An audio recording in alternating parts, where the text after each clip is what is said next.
Media Talks, the podcast that helps to better understand the world of media and video advertising.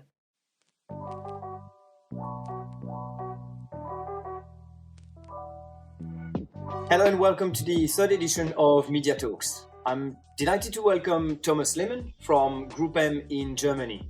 Hello, Thomas. Hi, nice to meet you. Good to meet you as well, and thank you very much for joining us today. But during the next 15 minutes, we'll explore some issues, opportunities, or market trends that are unfolding in our media industry. Today, we're going to discuss how the challenges created by last year's disruption have sort of impacted spending priorities for marketers, how it influenced their investment and expectation about the year ahead, and more specifically, around Advanced TV.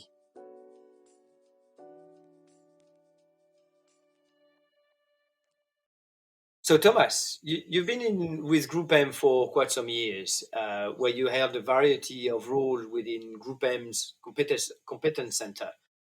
Could you just tell a little more about what you've been doing over the past few years? Yes, I can, and I try to do it very briefly. I started 2013 at a performance agency called Quizma, and I did everything concerning account management. So I was my own account manager, ad manager, and campaign manager in one person. And then I discovered the whole topic of partnerships and partnerships with publishers. So I did this, and this function got centralized at GroupM. So I got centralized as well and moved on to GroupM Digital Investments and did partnerships and investment management there. And then I went to another agency for almost 3 years and did more or less the same topic there. And since begin 2020, I'm back at GroupM Investment and have a focus on everything concerning programmatic supply. So programmatic supply of inventories for all of our clients. So you're now the director of digital investment for GroupM in Germany, which means that you look after all the sort of GroupM programmatic spending, and that includes TV and digital. Yes and no. Of course, as GroupM Investment, we look at TV and digital, and we work very closely together with the TV investment as well. So we're more or less one big team, but we have some dedicated TV investment guys as well, who have more of a TV background, and especially when it comes to Advanced TV, which is more or less an evolution of TV, but also with a programmatic background. We're working very closely and collaboratively together, but that's not my single duty. So that's a shared task, if you want to call it this way. So before we get into the weeds of things, there's often some confusion or disagreement around terminology. So it might be worth providing a quick definition about Advanced TV. So we're just on the same page. How do you understand Advanced TV? I read your study about this, and your definition was very interesting because for you, as I recall it, it was video on demand, CTV, OTT, and TV everywhere, data-driven linear TV, and linear addressable TV. And I think that's a very good starting point. What I would like to add is the big screen aspect, because for us, it's very important that the content and also the ads are played on the big screen, because that's where advertisers want to see their ads. Indeed, absolutely. But that's part of what we understand as well when we talk about VOD and CTV. It's, most of the time, it's actually watched on a big screen. So, in fact, you mentioned our study, and just for our listener, maybe a rapid reminder of our research, where we observe a significant upswing in German marketer budget confidence this year versus 2020. And most of it seems to be driven by agencies who appear to be, I would say, a lot more optimistic than advertisers. There was a similar trend across Europe, but in Germany, advertisers do come up as sort of less confident than in other regions. How is the situation currently in Germany, and how do you see this evolving in the next 12 months? Yeah, First of all, it really doesn't surprise me that some other markets are more optimistic because, Germans are not really well known for their optimism, right? So that might be very normal for a study where you compare different markets. But still, the difference between agencies and advertisers is really remarkable.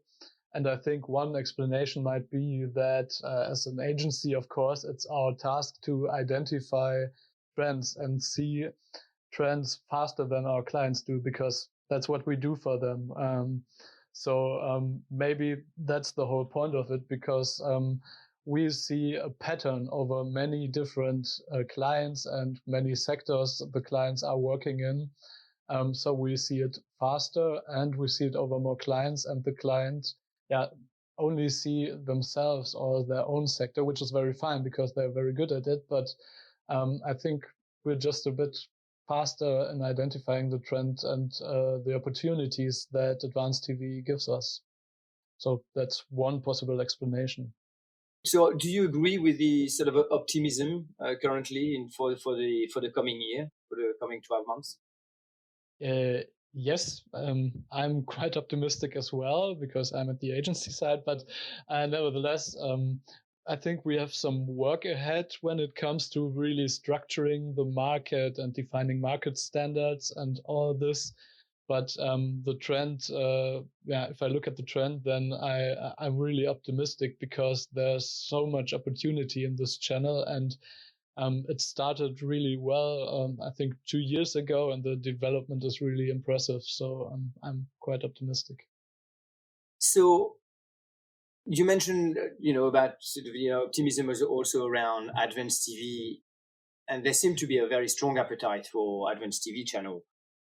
Is that the case as well for you? Is that really an area of focus now?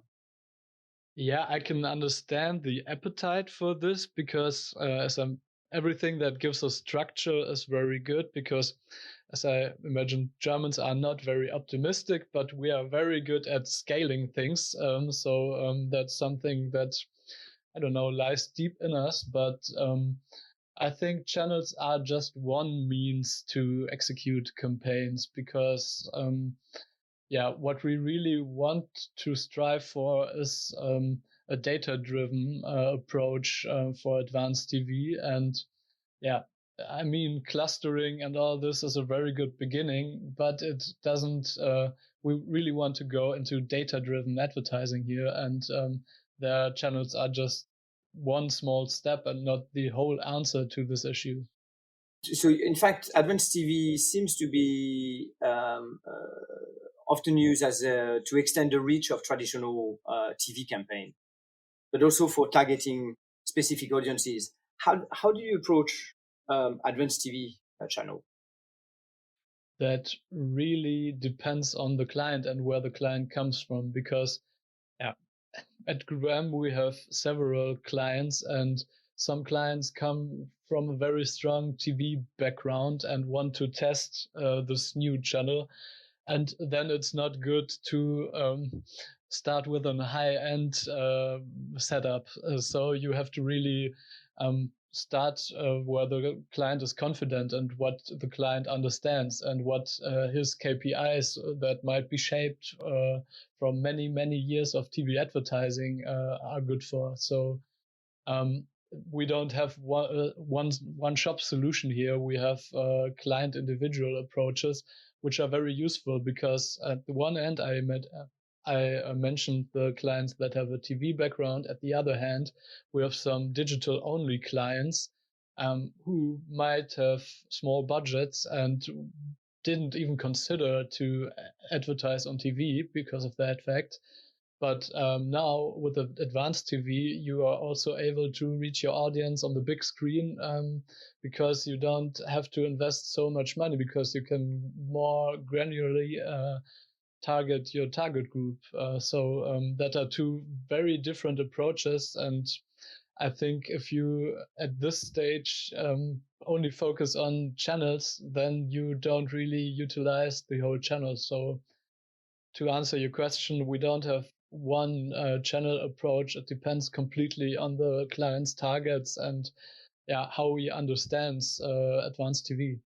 So, and you say, so you've seen some digital only or smaller advertiser moving into advanced TV or CTV in particular, as you were mentioning? Yes, but that's just the result. I mean, what we usually see is the discussion about this, and that is great because some years ago we wouldn't even be able to discuss with clients those opportunities, and now we are able to really discuss the opportunities of this channel. So that is great. And of course, we've seen some clients who tried it and who are very satisfied. According to our survey, one of the most important features that we sort of encourage spend in advanced TV was the ability to buy in one single transaction. Do you think this is something that is becoming critical today? I also understand this approach very well because especially in times of declining TV reach, this is very good to reach your audience. But again, this is you really don't utilize all the means that you have in advanced TV with that, because there you have the same setup as you have with a linear TV campaign. And that's not where we want to get, and that's no additional benefit for the client as well, because we want to to have a user-centric approach and to really reach an audience, and not to make a content-based planning approach that you had in classical media like print or TV. So I totally understand it, and for some clients it's a good door opener and a good test to make the first steps in advanced TV, but I don't think it's the solution we aim to have in like 5 years. Right. Okay. So I also wanted to ask you, and of course, wanted to get into the sort of the more measurement aspects. And after all, no discussion is complete without a mention of measurements. But do you agree with our studies that shows that the accuracy of campaign measurement data and measuring ROI are some of the key priorities now for German marketers? Yes, I totally agree, because obviously I have a digital background, and in the digital advertising industry, we've really evolved the last years and and improved and got better in KPIs and measuring everything. We still have a way to go, but it's an educational process. And we see those things in advanced TV as well, because we need market standards. If every publisher or every client has its own standards, then you never get to seize the whole potential. So it's for us very crucial to have those standards when it comes to measurement, but also to have CMPs. For example, in the whole market, to have video standards. A VAST4 standard would be very, very useful for everyone, I think. So we as an industry should really work on this. Those are just 2 examples, but I think it's really important to have those measurements. And in order to convince clients as well, because you can only tell a good story if you have convincing data and measurements. That's right. So it's really measuring the end result, the overall impact of the ad. Yes, and then you would have a comparability to the digital channel as well, and in the future you might also have a comparability to TV and other channels as well. So the better data you have, the more opportunities you have to really reach the client's goals over several channels. That's right. Very good. Thank you very much for that, Thomas. We already on time and coming to the end of our discussion, but and thanks for sharing those aspects. I just wanted also, I never want to finish my podcast without asking a question to my guest, and I wanted to ask you if there was something that you could share that you deeply care about.